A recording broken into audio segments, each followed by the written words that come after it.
Chapter 1, Lesson 8 is on logical reasonings and counterexamples. As you can see, we have quite a bit of vocabulary in this one as well. So we'll go over that as we go through. And math is logic, so it makes sense that we would have logic assignments in our math. So let's look at some of this. Okay, the first thing we want to do is we're going to define a conditional statement. And a conditional statement is a statement in the form of if P, then Q, where we have if something happens, then something else happens. These are also called if-then statements because of the format if something, then something else. Okay, so an example that they give in the book, if an insect is a butterfly,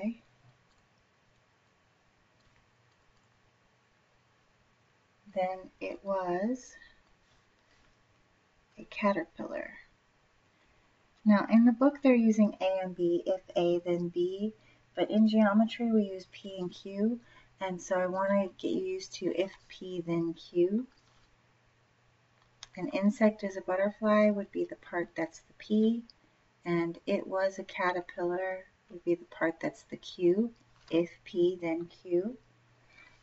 The P portion, or the beginning, is known as the hypothesis.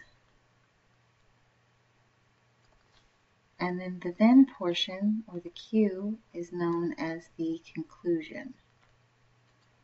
So the part that comes after the if is the hypothesis, and the part that comes after the then is the conclusion. So we're going to identify hypothesis and conclusion in a few statements. So for example, if it is the 4th of July, then we will see fireworks.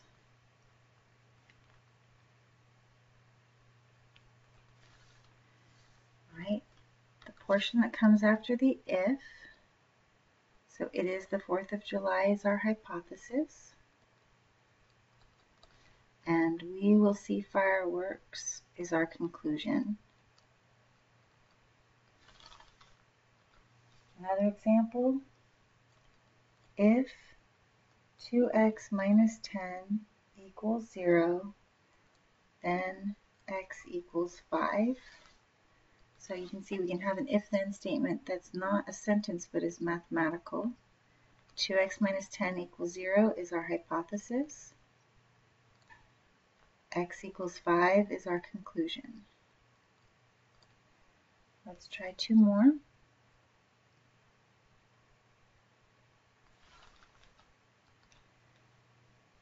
If we have enough sugar,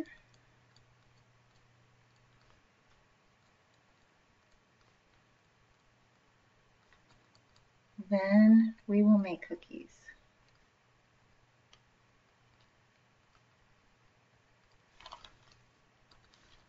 We have enough sugar is our hypothesis.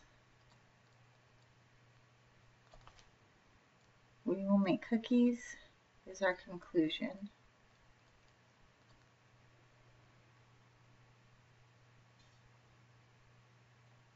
Next,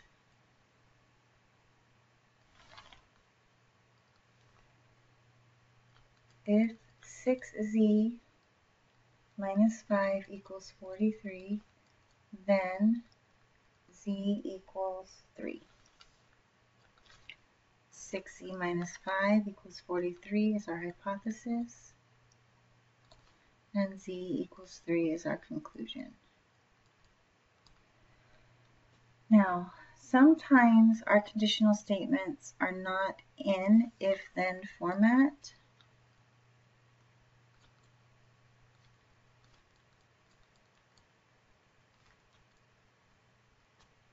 And we put them into if-then format. We have to identify the hypothesis and conclusion first. So here's an example. Chen gets chocolate chip ice cream when she is at the ice cream parlor. All right, so we can replace the word if, or sorry, the word when with the word if. Chen gets chocolate chip ice cream if she is at the ice cream parlor. And if we do that, that makes she is at the ice cream parlor our hypothesis. And Chen gets chocolate chip ice cream is our conclusion. And we can rearrange this into if-then format by saying if Chen is at the ice cream parlor,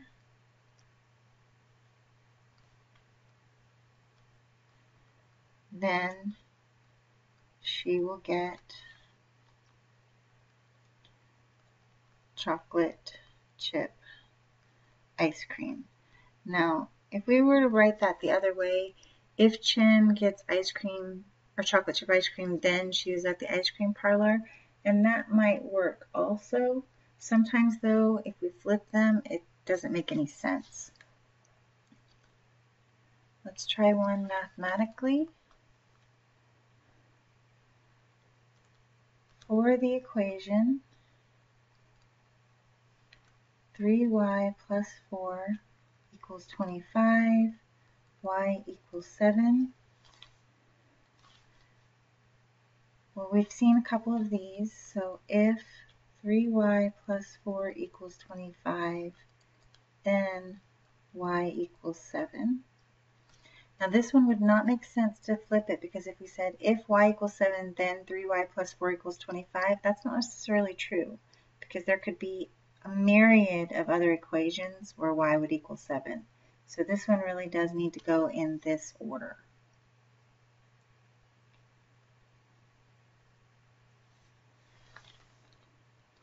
Now we have two kinds of logical reasoning. We have deductive and inductive. Okay, deductive reasoning is the process of using facts,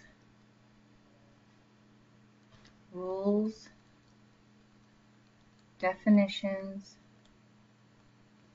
or properties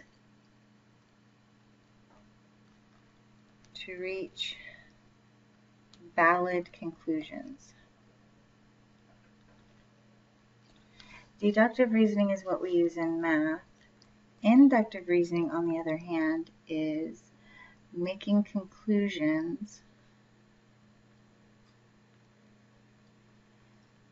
based on a series of observations.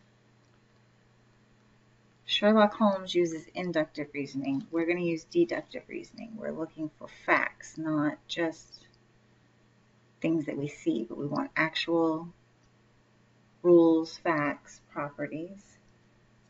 So if we have a statement, we can determine using deductive reasoning if the conclusion is true or not, if it's valid. Okay, so our statement is if one number is odd and another is even,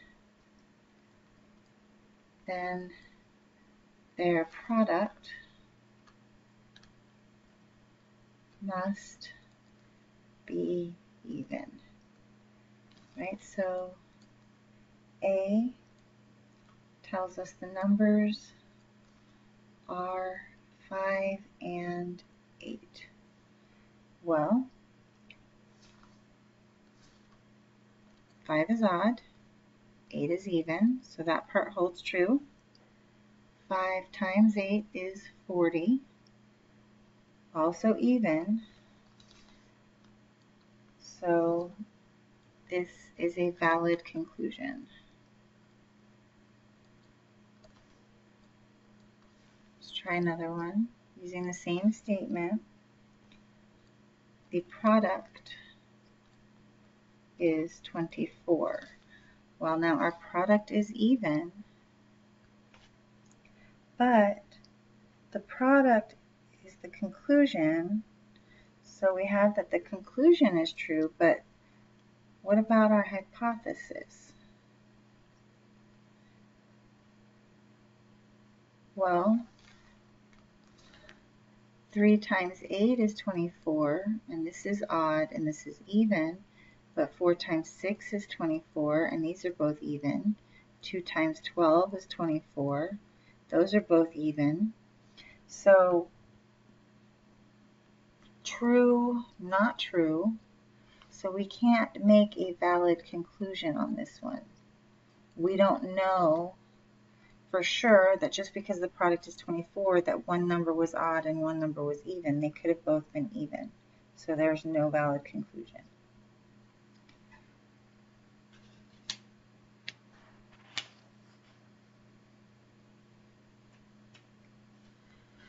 The next thing that happens with conditional statements is to find a counterexample. And a counterexample is any example that proves a statement false. Sometimes there's only one counterexample, sometimes there's an infinite number of counterexamples. So we're going to find a counterexample for each conditional statement. And like I said, there could be multiple counterexamples. Okay, if A plus B is greater than C, then B is greater than C. Well, let's pick 2 for B, and I can pick 10 for C, making 8, or A at least 9. 9 plus 2 is greater than 10, that's true. But 2 is not greater than 10, so that's false. So B is equal to 2, C is equal to 10 is a counterexample. And there were a lot of counterexamples, that's just one of them. And that's all you have to do is just to find one counterexample. See, if the leaves on the tree are brown, then it is fall. Counterexample, the tree is dead. So we found one counterexample. The leaves are brown because the tree is dead. That doesn't mean it's fall. It could be spring. Let's do one more of these. If a clothing store is selling wool coats, then it must be December. Well, no, not necessarily. Winter clothes start selling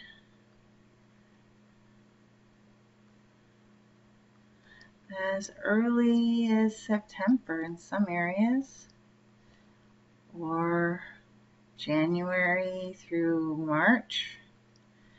You know, clearance in March. Now in Florida, obviously we don't have a lot of winter clothes, but you know, in some places it gets cold early and stays cold late, so they're still selling winter clothing. So we could pick, you know, November, and it would be a good counterexample. And so next we'll go to our note-taking assignment, and then we'll be done with section 8. Here's our note-taking for chapter 1, lesson 8. Let's look at the things we will learn. We will learn to identify a hypothesis and a conclusion, not the same as a scientific hypothesis. And this is in a conditional statement. We will also learn how to use a counterexample to show that an assertion is false. We're using logic. Okay, we have some review vocabulary from lesson 1-3. Equivalent expressions are expressions with the same value.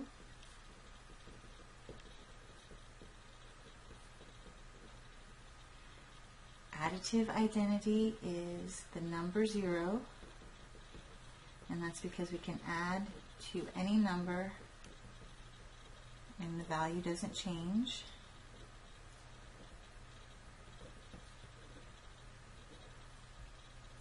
The multiplicative identity is the number 1 because we can multiply to any number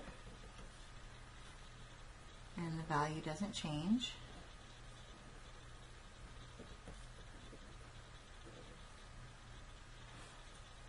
Reciprocals are upside down from one another.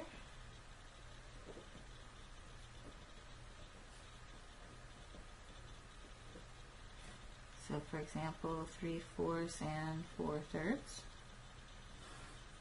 Okay. New vocabulary, we're going to be doing a matching. Can be written in the form of if A, then B. Well, that is a conditional statement. So that goes right there. Conditional statement. The process of using facts, rules, definitions, or properties to reach a valid conclusion. That is deductive reasoning. Those two go together. The part of a statement immediately following the word if. That is the hypothesis. That goes together. A specific case in which the hypothesis is true and the conclusion is false. Counterexample. And the part of a statement that immediately follows the word then. That is the conclusion. Okay. And then you don't have to write the definition to reciprocal. We already wrote it right here. You can rewrite it if you want to, but I'm just going to say see above. Okay. Identify the hypothesis and conclusion of the statement. If it rains, then we will have indoor recess. Hypothesis is it rains. Conclusion is we will have indoor recess. Okay. Identify the if-then statement for the following equation. If 6x plus 5 equals 47, then x equals 7. Finding a counterexample for the conditional statement, if x equals, or x fourth equals 16, then x equals -2. Well, x could equal, I gave the answer away. X would equal -2 because -2 to the fourth is also 16. So it doesn't necessarily equal 2, it also could equal -2. And write an example of a conditional statement that you would use to teach someone how to identify a hypothesis and a conclusion.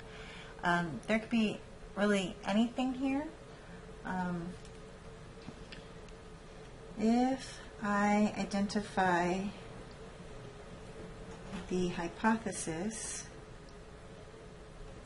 here, then I identify the conclusion here.